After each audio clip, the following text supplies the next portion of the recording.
Je suis actuellement dirigeante de l'équipe U12 de Mandelieu.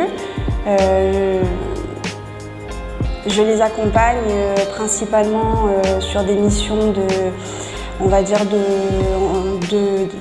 déplacement en fait. Quand ils se déplacent, on va dire je vais prendre le minibus, je vais gérer les licences, je vais m'occuper du matériel, voilà. Alors justement, le matériel, ça consiste en quoi exactement ?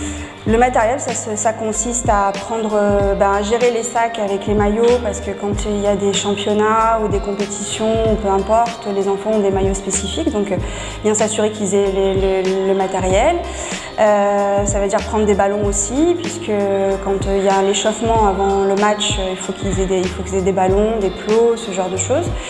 Et après, ça va gérer la logistique qui va être plus autour des repas.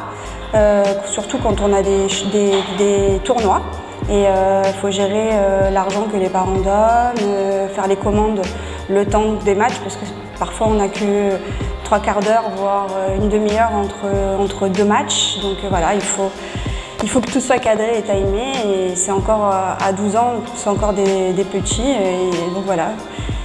Est-ce que vous avez un peu le rôle de maman pour tous ces jeunes licenciés ?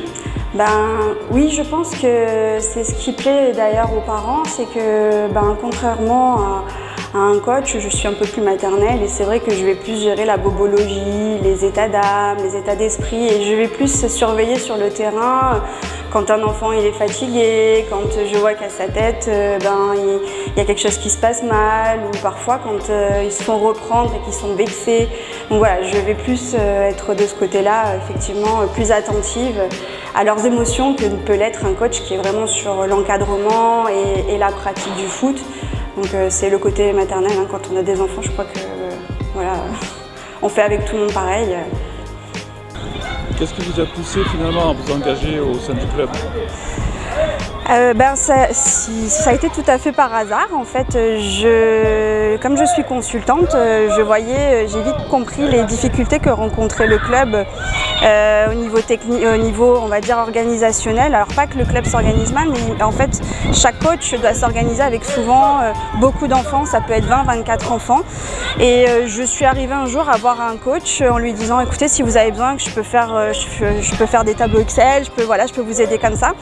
Et il m'a dit, écoutez, je cherche un dirigeant. Mais je lui ai dit, mais attendez, vous vous méprenez, moi je veux pas être dirigeante du club. Voilà. Et il m'a dit, non, je cherche vraiment un dirigeant. Alors je lui ai posé la question de savoir ce que c'était. Il m'a expliqué, il m'a dit, donc si ça vous tente, je lui ai dit, allez, c'est parti. Si vous avez besoin, je suis. Et c'est parti comme ça en fait. Le bénévolat fait partie intégrante de l'accompagnement des enfants dans un club, parce que justement les clubs ont peu de moyens. Et si chacun met un petit peu sa pierre à l'édifice, ça peut permettre de faire avancer beaucoup de choses. C'est vrai que quand on travaille à côté, c'est pas forcément facile, mais je pense que ça peut quand même bien aider les coachs ou le club, parce que moi je suis dirigeante, mais il y a diverses façons de faire du bénévolat dans un club de foot, donc être au secrétariat, à la buvette, voilà, donc s'il y a des bénévoles. Vous lancez un appel. Je lance un appel, voilà.